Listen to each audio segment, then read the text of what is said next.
Hello, and thanks to everyone for joining today's webinar. I'm excited to welcome our guests and speakers today, Jorge, Annelies, and Patricio, to share about navigating business in Mexico. The Nearshore Company and Prima have been partners for over a year now, and we're excited to share more about our thoughts and our insights in this series of webinars.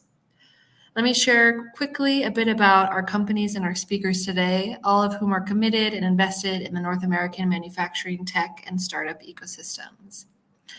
So first from TNC, we have Jorge. So the Nearshore Company helps manufacturers of all sizes transfer their manufacturing operations into Mexico through traditional and customized nearshoring arrangements. Jorge, who's with us here today, is their CEO, and he helps global companies successfully establish and manufacturing operations in Mexico and is a thought leader on nearshoring and globalization. He comes to TNC with over 20 years of experience across finance and corporate management across the US and Mexico, having studied in both countries as well. And joining Jorge today from Prima, we have Annelies and Patricio. Prima is a Mexico-based integrated manufacturing and supply chain partner, and Prima manufactures custom parts and goods, operates complex industrial projects, and simplifies sourcing from Mexico. Annelies is a co-founder of Prima and leads Prima's U.S. business. Prior to Prima, she founded and led a VC fund in the U.S. with prior experience in venture capital, startups, and finance. And joining Annelies and Jorge is Patricio, who is also a co-founder of Prima and Prima's CFO. Patricio has an extensive career across Mexico and the U.S., most recently before Prima as a financial and strategy director in Posadas. And he's also an experienced investor and advisor across the U.S. and Mexico, having studied in both countries as well. Thanks all to joining us. We're excited to hear your thoughts and conversation. So I'll kick it over to you three. Thanks, Callie. To kick it off, I think it'd be great to start by talking about the economic overview of Mexico. For that, Jorge, starting with you, what are you seeing around Mexico's economic landscape today, and how do you see that evolving going forward? Thank you, Callie, and thank you, Annelies. Pleasure to be here. I'm very bullish when it comes to Mexico's economy. But especially when viewed as part of North America, Canada, the US, and of course, Mexico.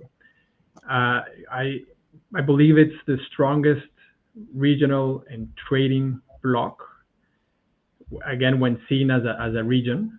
And I mean, just to talk about Mexico, for those of us, for those of you that are not familiar with the country, I mean, Mexico's GDP is $1.8 trillion. In 2023, it grew about over 3%. And the forecast for 2024 is that it will grow around 2.5%. Mexico is a very connected economy to the world. It has 13 FTAs. And it has an extremely skilled labor force, which I would say is a great part of its that explains the economic engine that the country is. And very quickly, I'll share something that also supports our bullish view on Mexico going forward as part of North America. Back in the 80s, Mexico was an oil-dependent country. More than 80% of its exports were oil. You fast forward to the 90s, when NAFTA was signed in 1994, the country transformed itself to a manufacturing powerhouse. And now Mexico is really a manufacturing country where oil is just a very small part of the economy. You know? And now that we're talking about nearshoring, and we'll talk about more on that today, Mexico is not new to the game. I mean, it takes I would say even 2 or 3 generations of maquiladoras settling in Mexico and to sign all those free trade agreements that makes Mexico be in a position right now to really take advantage of what is going on around the globe when it comes to shifting supply chains. So Mexico has been doing its homework to deliver at this moment. Another data, just to have this in mind, there are over 6,000 maquiladoras in Mexico. That is not done overnight, and that certainly didn't happen from the pandemic to where we are today. I mean, that is something that has been going on for many, many decades. Yeah, for sure. I mean, I think one interesting stat that I heard recently was that for the first time, I think in recent history, Mexico has now surpassed China in terms of exports to the U.S., which I think is also sort of a positive signal of where the country is headed in terms of manufacturing. Pato, I don't know what you see. I think you're on mute. Thanks.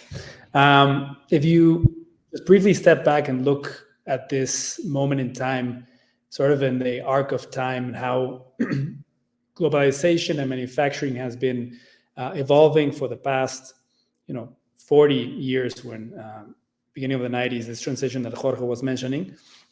Very interesting that we had this first step change in Mexico, where we cemented ourselves as a manufacturing country, really, a manufacturing economy. But really, the majority of the offshoring and globalization trend that was, it really has been the motor of the world for those past decades. China took the lion's share of that, right? And you had these many different trends where manufacturing moved to this sort of just-in-time, lean manufacturing, efficiency mindset, where we had significant gains. But, certain tailwinds in globally have been shifting, and Mexico is now poised and presented with a second opportunity to really cement and grow its share of the global manufacturing ecosystem. And so we have the foundations. We have a very robust, for instance, automotive industry, and we're a top 5, top 7 player and growing there. We've surpassed China in exports, exporting $500 million annually, aiming to that. And we have just sort of the foundations in terms of talent as well.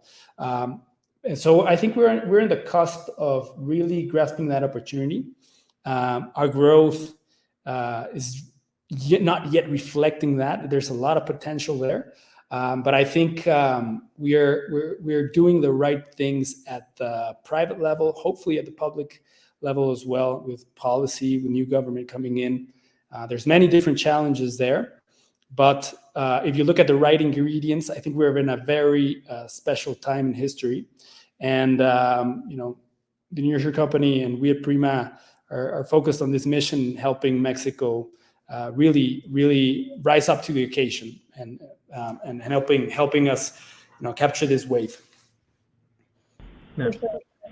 And let me add something, Pato, to what you were saying. I mean, a driver of any economy, it's its workforce, right? And when you look at the average, or it's not the average, the median age of Mexico, it's 10 years below US or China, right? I mean, the Mexican median age is 29.8. And in the US and China, it's close to 40, right? And that really, I'm underlining this point because a lot of companies that reach out to us and they want to manufacture in Mexico are actually looking for skilled and abundant and cost-effective labor force. And I would say that's one of Mexico's greatest advantages, again, when viewed as a bloc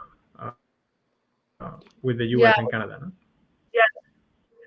Yeah, I think Mexico on a per capita term has more STEM graduates than the US, right? So when you look at sort of the pool of graduates in the workforce, I think it's highly skilled, which I think can be a misconception about the workforce in Mexico. And at the same time, when you look at cost of labor, right? Like if you look at Monterrey, which is sort of, in the north for those who don't know, that's one of the more expensive areas in terms of working cost of labor, right? And I think the average there is between 4 and 8, depending on the how skilled the labor is, right? Generally around 5 or 6. Whereas in China, you're getting 650, I think is the average I last saw. And so you're getting really skilled labor at very competitive prices versus Asia. Yeah, for sure. I think. Yeah. Go ahead. No. Go ahead, Pato. No. Labor competitiveness is I think a clear driver and one of the key things I think U.S. companies are looking towards Mexico. There are still, we talk a lot about automation and robotics and so on. The reality is that we're still heavily labor dependent for many different processes. And it's skilled labor. I think it's good that you pointed out, Annelies. So we're graduating about 160,000 manufacturing skilled labor annually. So it's a manufacturing centric economy for sure. And for certain processes, and you talk about welding, for instance, it's highly skilled. And you go to the US and it's at the end of the production typically. So it's things that have to be near where whatever construction is being made or the final assembly of parts. So it doesn't make sense. You can't do those final processes far away from the globe. You need to do them closer to the final stages of production, and that's where Mexico can be extra competitive, right? And even for processes that are not reflective of those conditions, just the basic condition of us being a neighbor to the U.S. That's one strategic advantage that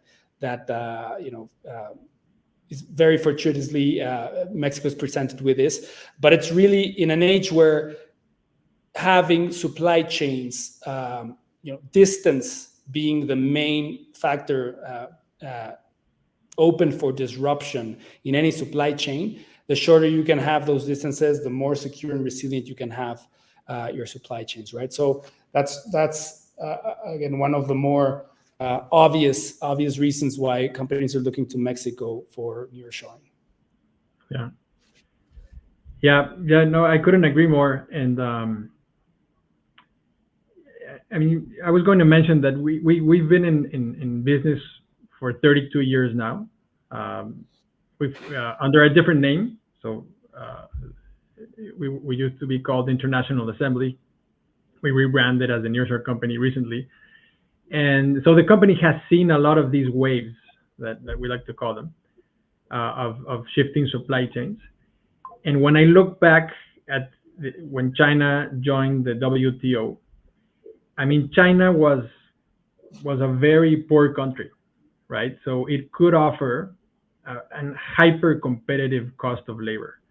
And that's what they did. And that's what attracted so many US and European companies and even Mexican companies to go and manufacture in China. It was so low that even paying for the transportation made sense. And then the Chinese did an excellent job, at getting very quickly to the standards that these Western companies required. But they did this in such a great way, let me put it this way, that the Chinese population started to get richer and richer. And when that happens, well, wages start to go up, right? And recently, one of our clients was telling me that when he opened a plant in China in the early 2000s, people would arrive walking or in bicycles, right? And then he would go there 2 years later, and then they would arrive in motorbikes. And he's like, now they're arriving in these BMWs, right? So, I mean, when you have a workforce that is getting wealthier and wealthier, and then the cost of labor rises. And so the China back in the year 2000, 2001 is not the same China. Forget about today. I mean, the China in 2014, when the cost of labor started to shift and go into the cross lines with the Mexican cost of labor. But it did take us, I would say, the pandemic for companies to kind of realize that this was happening, right? Because the pandemic was a perfect cocktail. Everything exploded all at once. And so now people are looking, oh my God, look at the cost of the Chinese labor force. There's no more young people in China. It's too risky. And so now, again, they're looking at Mexico again, I would say, and say, well, we have this country, we're neighbors, we share this huge 3,000-kilometer border, and so why don't we manufacture there? I mean, it kind of eliminates a lot of these concerns that we have. I mean, it's not perfect, as nothing is perfect, but it does solve for a lot of the headaches that these companies are trying to solve. And so, yeah, I guess, again, looking at the North American region, you have the greatest consumer market in the world, which is the US, and its neighbor has this young workforce that is skilled and it's available to work. So I think it's a perfect match. Yeah, and I think that's not, we haven't even spoken to the trade agreements, the government incentives sort of that exist also to help propel, the Mexico manufacturing ecosystem forward, right? Which I think is actually having the inverse effect on China, right? When you think about, especially when you think of exporting to the US. Yeah, I mean, we have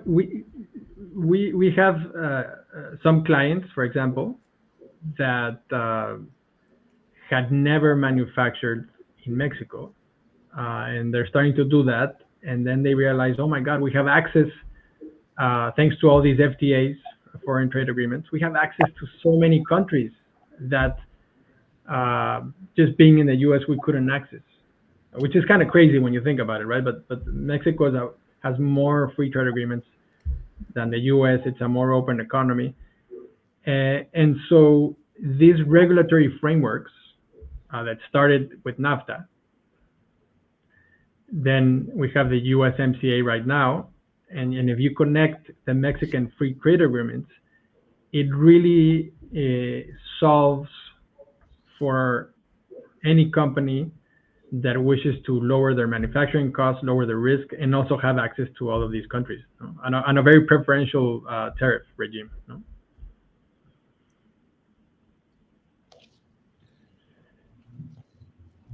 And so it's kind of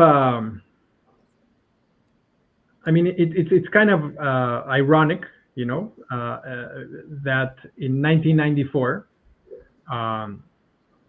when NAFTA was signed, it was a time where, Mexico was coming out of being a sort of a closed economy, right? Very centralized.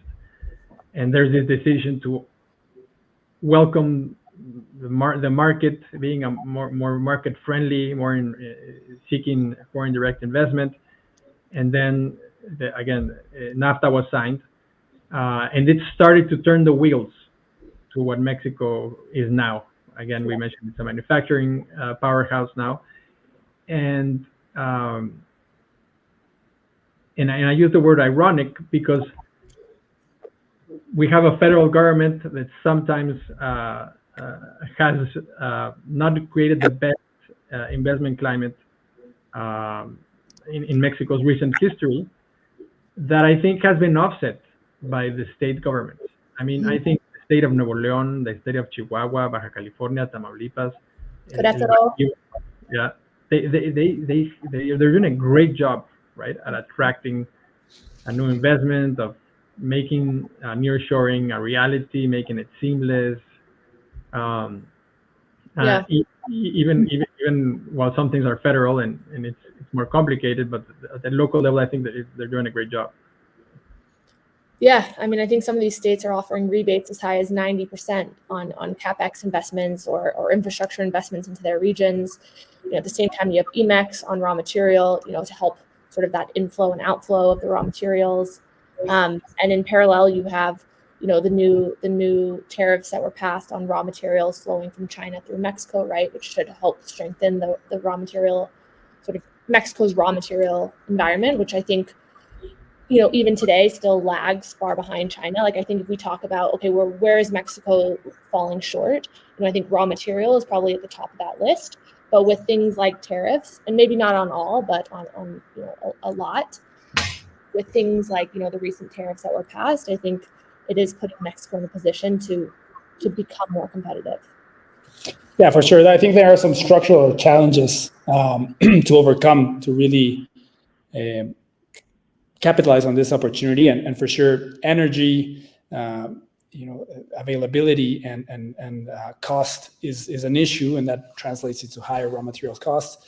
Plus, you can talk about subsidies and other more complicated stuff, but that's basically one of the main drags right now to competitiveness. You have also infrastructure problems. You have insecurity, rule of law, all of those challenges. I think we all know what those are, but I think those are solvable challenges, and with time, we making the right investments, and they will come. In the meantime, there are with the right partners, these are solvable challenges for most of the companies, right? And you can make your supply chains more efficient, more resilient, having the right setup here.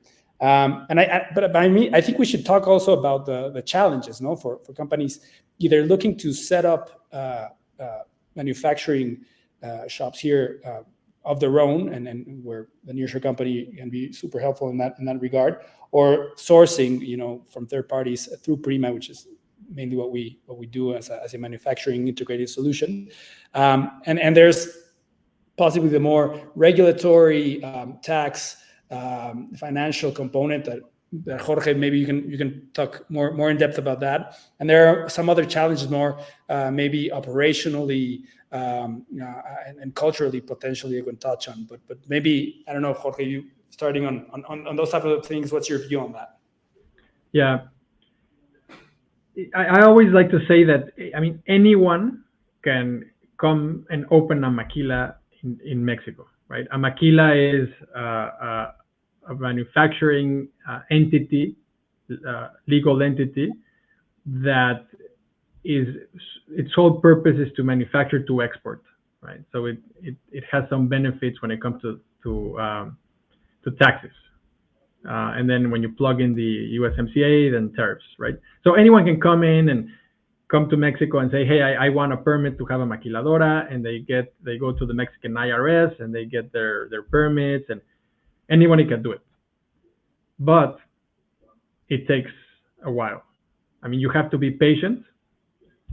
And if you're a company as big as Procter & Gamble, for example, or Coca-Cola, well, you have an army of lawyers and you have an army of executives, and you can you're not diverting attention from your management team as if you're in a small company, right? So a lot of our clients are companies that sell less than $1 billion per year, a lot of family owned, a lot of private equity owned, and they really are looking for support. They're looking for a river guide. They're looking for guidance, for more hand holding in setting up and launching and managing their manufacturing facility for the first.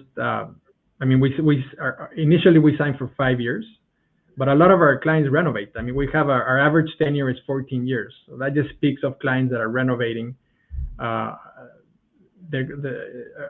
services. The part that I do see companies getting more stuck is on the supply chain, because a lot of these companies tell us, you know what, my board already decided, or they're the owners, we already decided that we want to manufacture in Mexico, either entirely or a part of our process, but our whole supply chain is in China, right? We still buy so many products or sub-assemblies or components in China that we're still importing them to Mexico, and it's not considered a Mexican product because of the minimum thresholds that it has to have for it to be considered a Mexican product and have the benefits of the USMCA. So they need help in developing their supply chain, and that's where I see Prima coming in, stepping in, and solving for this problem. Yeah. Oh, go ahead, Annelies. Well, I was going to say we see a lot of that as well, and I think, what I tell our customers and people who come to us looking for having that exact same concern is like, this is not an overnight switch, right? No matter what route you take, whether you take it the contract manufacturing route, the shelter route, whatever route you take, it is going to take time. It's sort of this crawl, walk, run approach. But, I think that just speaks to the need to start sooner, right? And figuring out what are the components that you can start with today, and then eventually adding on to that, and really creating the plan, like backing into, okay, when do you want to be in full production, 100% sourced from Mexico, right? Most customers will say, 18 months, right? 12, 18 months, which seems like a very far away. But in reality, when you think about all of the components that have to go into that and actually setting up the full supply chain, right? It really, it's really not very much time. I don't know, Pato, what were you going to say? No, I think that's exactly right. It's a gradual approach, and we understand the downside for companies doing this. So there's a lot of even though they might have these mandates to relocate their supply chains, executing those,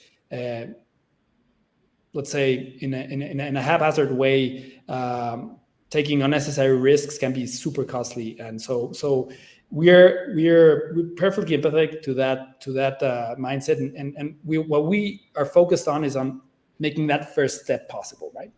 And so sort of the way we think about it is that you can trust Mexico, and the first step is trusting Prima. And we're structuring Prima and our whole value proposition around reliability, and in really making that untapped potential of Mexican manufacturing that exists today. And it's incredibly complex, super fragmented, multi-layered, for whatever product you have in whichever industry you might imagine. So how do we make that accessible to all these companies in the US, to the broader US, Canada markets? That's our focus currently, and it's on tackling the main challenges you see are part of the way that business is done in Mexico.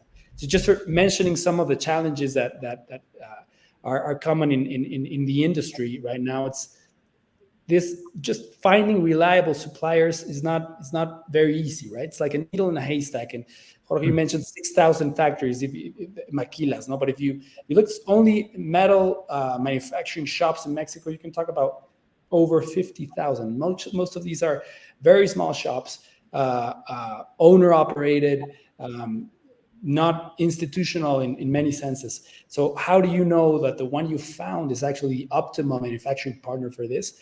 That's an important challenge. So our manufacturing network, our manufacturing partner closed system that we work with, we've carefully curated and we've integrated with them. We operate these projects with them so that we can have we can offer this reliability, and we measure on time and full as our main metric. So we elevate to 3 times what the industry standard is when working with Prima, right? And you have this is on sort of the more core part of manufacturing. But just to talk about another challenge, which a lot of people sort of put in a second level of importance, but we think is right in the top, is just working capital availability, right? A lot of these companies are, they have very limited balance sheets to work with, no access to credit from banks.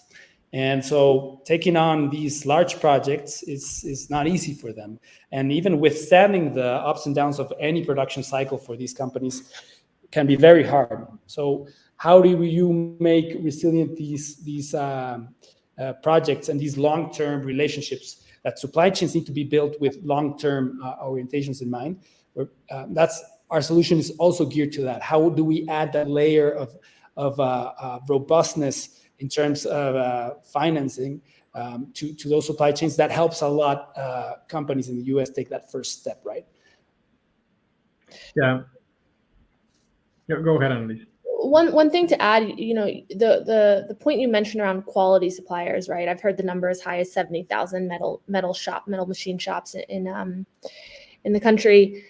And it's not only the upfront quality due diligence that's needed, right, to oversee and to make sure these are the high quality suppliers that can deliver what they actually say they can deliver, but it's also the boots on the ground, right? You're never going to replace having an actual presence at these factories, right? And that's I know TNC does this, and I know Prima does this, right? Like, you need people on the ground there, no matter what they say, no matter how much visibility, having that visibility. And I think that's very hard for US companies to have, right? To have in a matter like instantaneously, right? We work with a lot of companies in China, in the US, who have 20-person teams in China purely to have those boots on the ground, right? And they don't want to hire an entire team in Mexico to do that. And that's where I think Prima can also add a ton of value, and I know TNC can too. Yeah, I mean, hearing you both talk about the supply chain is very interesting, because I do think that finding the right local suppliers is probably one of the main obstacles or concerns for companies that want to relocate to Mexico. Because when we think of nearshoring, there are a lot of different. A lot of people say, well, it's companies from China to Mexico, but that's just one, right? I mean, some nearshoring is companies that have never left the U.S. and it's their first time in Mexico. There's other companies that are Asian or European and they want to be close to the border to satisfy the U.S. market. So again, nearshoring takes a lot of shapes and forms. And why people decide to nearshore to Mexico, it's also a lot of different drivers. For example, we've talked to companies that say the only thing I need is quality labor force, and I have my supply chain intact, and it's all North American, and that's it. But the majority of the companies that I talk to that want to come to Mexico, their biggest concern is, do I have local quality suppliers available? Because if I can't get that, then it becomes very difficult for me to relocate to Mexico. And I think that is why I think what you're doing at Prima is very valuable, because I mean, Mexico has a lot of advantages and a lot of pros that we've been talking about, but it's also like any country. It has issues like cultural issues and way of doing business. You have to know how to maneuver. You have to know how to deal with the labor unions. You have to know how to deal with the Mexican government. And when it comes to suppliers, you also need to know how to navigate that world. No? Yeah, for sure.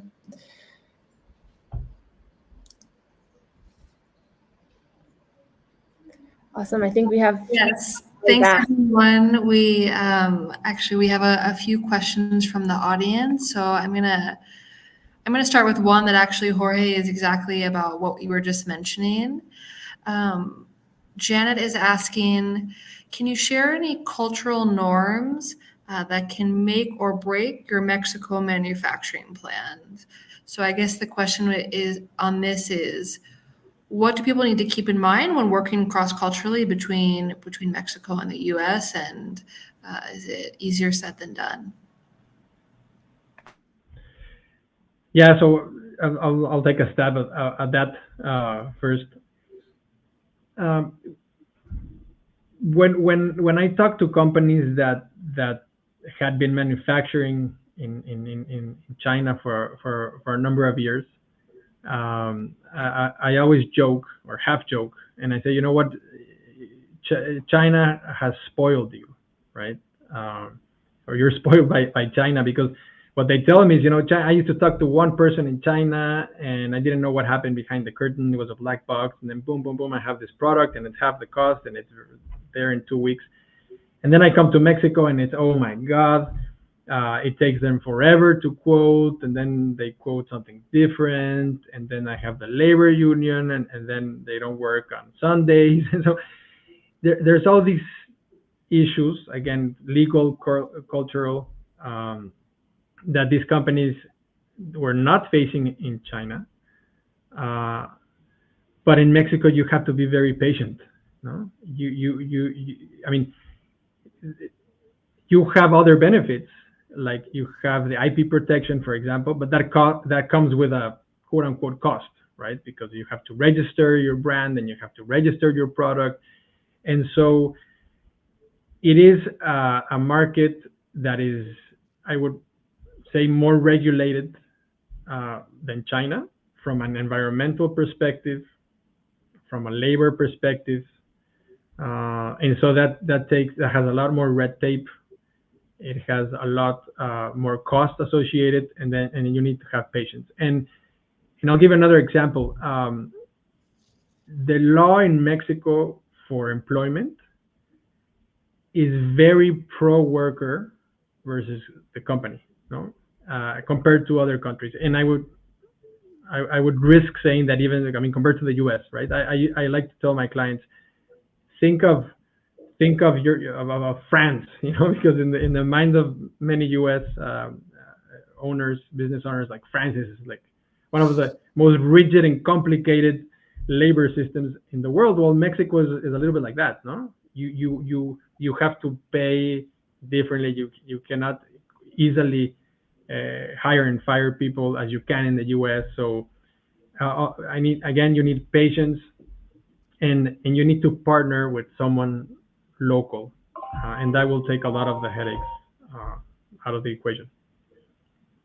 Yeah, just to add on to that, it's I think it's an interesting question, and there are many cultural quirks that you only notice when you deal with both Mexican customers and U.S. customers, and the things that surprise them, right? But I do think that many companies, shops in Mexico, have this way of working where it's very hard for them to overpromise.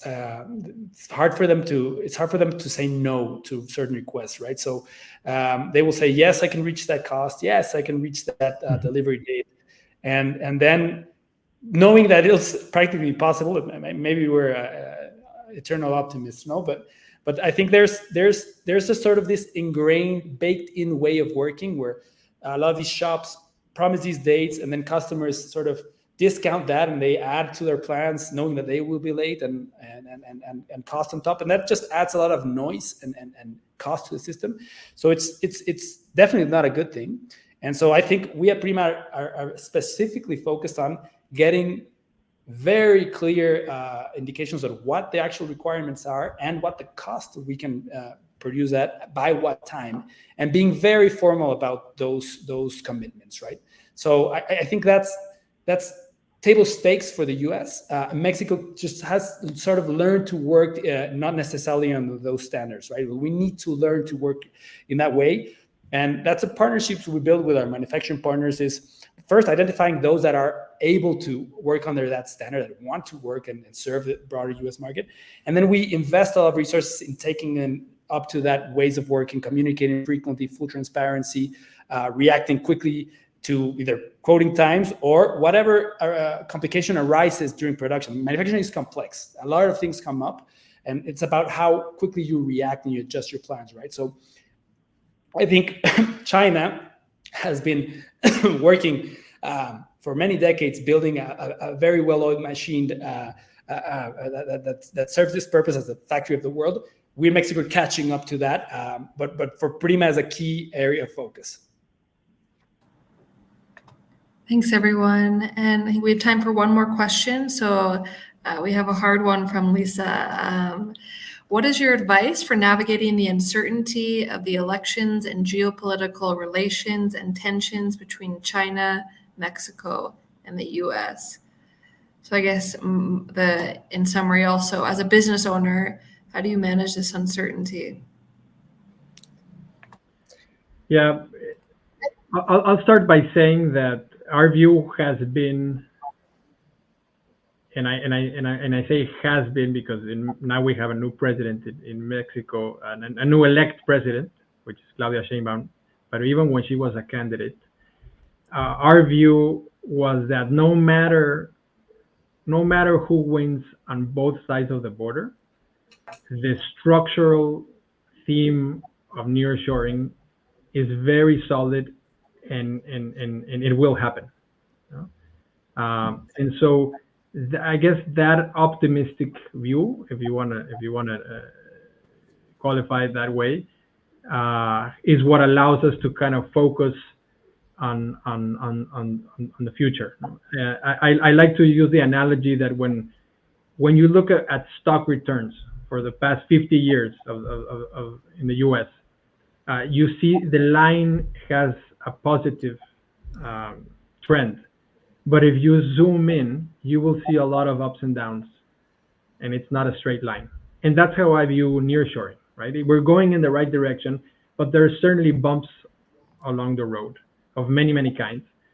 And for example, the elections are one of those bumps. The FX has been moving in different directions lately between the U.S. and Mexico.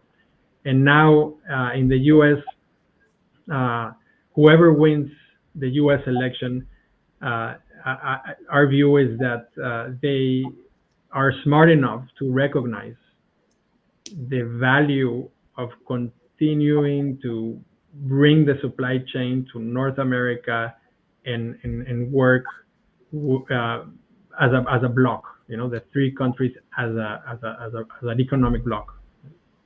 Yeah, I think, to add to that, so obviously, like it's wonderful to be sort of I think nearshoring is it's apolitical, right? It's a trend that both sides are speaking to, but as we've talked about already today, there's much more beyond just government incentives that are pushing nearshoring, right? You have the strategic location, you have the cost competitiveness, you have the skilled labor force. We haven't even talked really about the logistics aspect of this and all of the uncertainty in the Red Sea and everything that's going on there. And so because this is such a layered problem, and because there are so many reasons why we hear companies wanting to move to Mexico, it's not one reason, and it's not the same reason amongst customers, right? It depends on where they're coming from. It depends on where they're currently manufacturing, what their future is, right? As Jorge mentioned earlier. And because of that, it's, obviously I might not be objective here, but to me, it's a no-brainer, right? As Jorge said, the trend is going up. There might be some blips depending on things that happen, but there's just so many tailwinds behind nearshoring that I feel pretty confident to say that. Yeah, absolutely. I will just take this now to the probably micro level, microeconomics level. I absolutely agree that this is just a secular tailwind. It's beyond what the person in turn, the leader in turn is views, and they will mess up in many different ways. Make no mistake, they also have some right decisions, definitely. But what's interesting to me is a lot of people are nervous. There's a lot of uncertainty, of course, all around the world, and people talk a lot about this. But when you actually look at the decisions that they're making in terms of where they are investing, whether they are divesting or not, you see a lot of optimism around this area, no? And some of it is pent up, and they're waiting to have the election results. But I would say the broader business community and Prima and TNC are clear examples of this. We're all in. We're raising capital. We're investing here. We're deploying capital. We're developing. We're with a long-term mindset, and that's the case for many of the companies that make part of this ecosystem. So that's where I would look at. Just look at the business community. Look at where competitors, what are different tiers in your supply chain are doing, and I think they're speaking to their minds with their actions, and that's what makes me very optimistic as well. Great. Well, thanks so much, everyone, for joining the webinar today. For those of our guests who joined, thank you so much to the Jorge, the Annelies, the Patricio, the Prima, to TNC. We have a few more webinars coming up with different members of the team, so stay tuned for those dates and those webinars.